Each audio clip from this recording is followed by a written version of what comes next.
Assalamualaikum. Selamat datang kembali di channel Dapur Cantika. Di video kali ini aku akan membuat banana strudel versi Dapur Cantika. Banana strudel ini selain untuk cemilan bersama keluarga, bisa juga dijadikan sebagai ide jualan ya teman-teman. Dan banana strudel ini menjadi yang terbestseller di bakulanku. Yuk yang penasaran, simak videonya sampai selesai. Pertama-tama kita siapkan pisang uli sebanyak 1 tandan. Atau jika teman-teman ada, boleh menggunakan pisang raja bulu ya teman-teman. Di sini untuk pisang raja bulunya susah ditemukan, jadi aku menggunakan pisang uli. Nah, untuk pisang ulinya ini akan saya kukus terlebih dahulu selama kurang lebih 15 menit. Nah, ini sudah dikukus selama 15 menit, kemudian kita angkat lalu kita tiriskan terlebih dahulu. Siapkan korslet atau margarin pastry sebanyak 1 kg. Nah, kemudian siapkan juga plastik. Di sini saya menggunakan plastik seperti ini. Kemudian akan saya bagi menjadi 8 bagian, masing-masing sebanyak 125 gram. Dan untuk korsletnya ini akan saya bentuk persegi kotak seperti ini ya teman-teman. Caranya kita ambil satu, lalu kita pipihkan dengan menggunakan rolling pin. Nah, agar terlihat lebih rapi, boleh kita rapihkan ya teman-teman. Nah, agar terlihat lebih rapi, kita lipat di bagian ujungnya seperti ini. Kemudian kita ratakan dan kita gilas lagi. Nah, kira-kira untuk hasilnya seperti ini ya teman-teman. Lakukan sampai semuanya selesai. Jadi untuk 1 kg korslet atau margarin pastry ini menghasilkan sebanyak 8 kotak ya teman-teman. Nah, kemudian ini kita simpan terlebih dahulu di dalam lemari es. Langkah berikutnya kita akan membuat adonan kulit terlebih dahulu ya teman-teman. Di sini sudah ada 2 wadah dan masing-masing sudah berisi tepung terigu protein tinggi sebanyak 500 gram ya teman-teman. Jadi untuk 2 wadah ini sebanyak 1 kg. Kemudian tambahkan garam secukupnya. Aduk rata terlebih dahulu tepung terigu dan garamnya. Kemudian siapkan 400 ml air. Tuang ke dalam adonan secara perlahan-lahan. Lanjut kita aduk kembali. Oh iya, untuk penggunaan airnya boleh diganti dengan menggunakan susu cair ya teman-teman. Jadi dalam 500 gram tepung terigu ini membutuhkan sebanyak 400 ml air. Nah, setelah tercampur merata seperti ini, kita tambahkan margarin atau butter sebanyak 30 gram ya teman-teman. Dan ini untuk adonannya tidak perlu menunggu sampai kalis ya teman-teman. Cukup sampai tercampur dengan merata saja, kemudian kita uleni kembali. Kita uleni sampai tercampur dengan merata saja ya teman-teman, tidak perlu sampai kalis ataupun kalis elastis karena kita tidak sedang membuat roti ataupun donat. Cukup sampai tercampur dengan merata seperti ini saja. Nah, setelah tercampur dengan merata seperti ini, kemudian kita bulatkan adonan, lalu kita tutup dengan menggunakan plastik. Lalu kita istirahatkan terlebih dahulu selama kurang lebih 15 menitan agar adonannya bisa rileks ya teman-teman dan mudah diatur atau dibentuk. Dan untuk di wadah yang kedua prosesnya sama seperti tadi ya teman-teman. Nah, kemudian kita istirahatkan adonan kedua, lalu kita ambil untuk adonan pertamanya. Jangan lupa taburi terlebih dahulu dengan tepung terigu, kemudian kita uleni sebentar. Nah, ini untuk adonannya sangat lentur dan mudah dibentuk ya teman-teman karena tadi sudah kita istirahatkan terlebih dahulu. Nah, kemudian kita timbang terlebih dahulu. Jadi untuk satu adonan ini menghasilkan sebanyak 800 gram ya teman-teman. Dan ini akan saya bagi menjadi 2 terlebih dahulu. Kemudian untuk satu adonannya akan saya bungkus dengan menggunakan plastik agar adonan tidak kering ya teman-teman. Jadi dalam 1 kg tepung terigu ini membutuhkan sebanyak 4 kotak korslet atau margarin pastry ini ya teman-teman. Nah, ini untuk adonan pertamanya akan saya gilas terlebih dahulu dan akan saya lebarkan.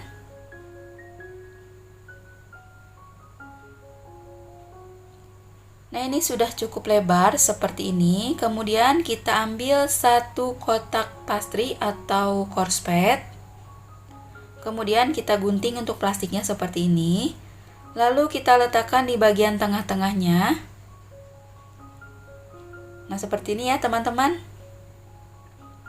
Kemudian kita tutup untuk korspet atau pastrinya.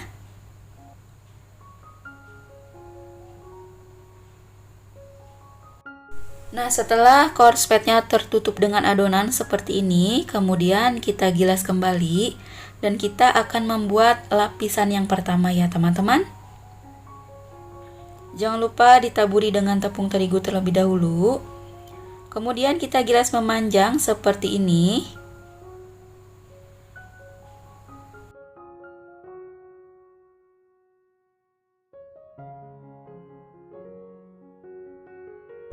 Oh iya, jika ada gelembung seperti ini, boleh kita tusukkan dengan menggunakan tusukan sate ya teman-teman. Tujuannya agar udara yang terperangkap di dalam adonan bisa keluar. Nah, untuk lapisan yang pertama, kita akan lipat adonan seperti huruf S. Nah, untuk caranya seperti pada video ya teman-teman. Nah, kira-kira seperti ini. Nah, ini seperti huruf S. Nah, kemudian kita akan membuat untuk lapisan keduanya, taburi terlebih dahulu dengan tepung terigu. Kemudian kita gilas kembali. Gilas memanjang seperti ini ya teman-teman. Nah, untuk lapisan yang kedua ini berbeda dengan lapisan yang pertama ya teman-teman. Untuk lapisan kedua, cara melipatnya seperti ini. Kanan dan kirinya kita lipat seperti ini. Lalu kita lipat kembali seperti membentuk love. Seperti ini ya teman-teman. Nah, kemudian kita gilas kembali. Gilas memanjang seperti tadi. Oh iya, pada saat menggilas adonan ini jangan sampai terlalu bertenaga ya teman-teman. Nanti korspetnya ini bisa keluar-keluar seperti ini. Ini karena terlalu kuat ya aku gilasnya. Nah, ini untuk lapisan yang ketiga, cara melipatnya seperti ini saja. Nah, sebenarnya untuk membuat kulit pastry ini caranya itu mudah ya teman-teman. Cuman emang kitanya harus benar-benar paham terlebih dahulu. Dan untuk menjelaskannya pun sangatlah rumit ya teman-teman. Semoga teman-teman paham ya apa yang saya jelaskan. Nah, ini sudah dipipihkan. Kemudian kita bagi adonan menjadi dua bagian. Nah, untuk lapisannya ini bisa terlihat ya teman-teman, tapi kalau di kamera ini rasanya kurang terlihat. Nah, hasilnya jadi seperti ini. Kemudian kita bungkus dengan menggunakan plastik. Lalu kita lanjutkan sampai semua adonannya habis ya teman-teman. Jadi dalam 1 kg adonan tepung terigu ini bisa menghasilkan sebanyak 8 buah adonan seperti ini. Dan ini kita simpan terlebih dahulu di dalam lemari es ya teman-teman. Dan ini kita kembali ke pisang yang sudah dikukus tadi. Ini sudah saya buang bagian kulitnya. Hasilnya sebanyak ini ya teman-teman. Nah, selanjutnya kita akan membentuk banana straddle-nya. Siapkan 1 buah adonan. Kemudian taburi dengan tepung terigu terlebih dahulu ya teman-teman. Lalu pipihkan dan lebarkan dengan menggunakan rolling pin. Caranya seperti pada video ya teman-teman. Nah, untuk ukurannya ini kira-kira sepanjang 30 cm ya teman-teman. Nah, setelah melebar seperti ini, kita buat untuk tanda saja ya teman-teman. Kita garis seperti ini. Nah, kemudian kita beri filling coklat seperti pada video. Tambahkan juga meses. Tambahkan secukupnya saja ya teman-teman. Jangan terlalu banyak, jangan juga terlalu sedikit. Nah, seperti ini. Kemudian kita letakkan pisangnya. Nah, ini untuk pisangnya sudah saya potong menjadi 2 bagian seperti ini ya teman-teman. Nah, kira-kira seperti ini ya teman-teman. Nah, untuk kulitnya tadi itu kepanjangan, jadi aku potong sedikit untuk di bagian bawahnya ya teman-teman.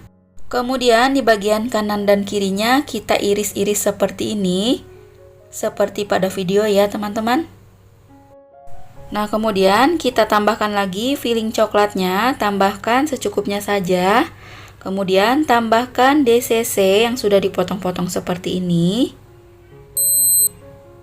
Kemudian tambahkan kembali coklat meses. Nah, jadi untuk isiannya ini aku menggunakan 3 jenis macam coklat ya teman-teman. Nah, kemudian tambahkan parutan keju. Terakhir kita tambahkan susu kental manis secukupnya saja. Nah, ini untuk isiannya sudah selesai. Kemudian di bagian atas dan di bagian bawahnya kita lipat seperti ini.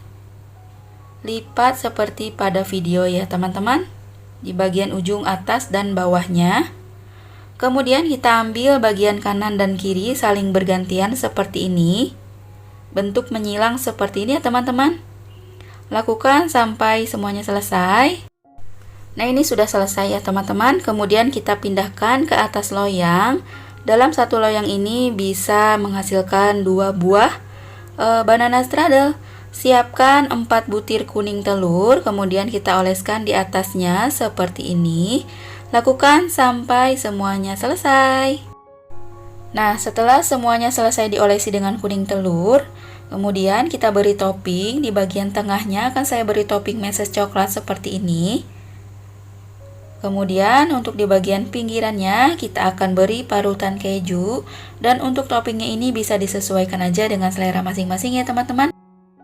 Nah, pada tahapan ini kita sudah boleh memanaskan ovennya ya teman-teman. Nah, setelah ovennya panas, boleh langsung kita masukkan banana straddle-nya. Di sini saya menggunakan rak bagian atas dan rak bagian bawah seperti ini.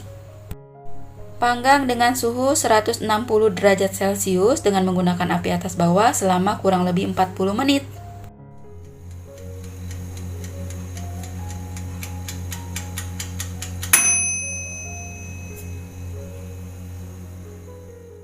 Dan ini dia hasilnya. Banana straddle ala Dapur Cantika sudah jadi, sudah siap kita kemas. Untuk rasanya, banana straddle ini rasanya beneran enak banget.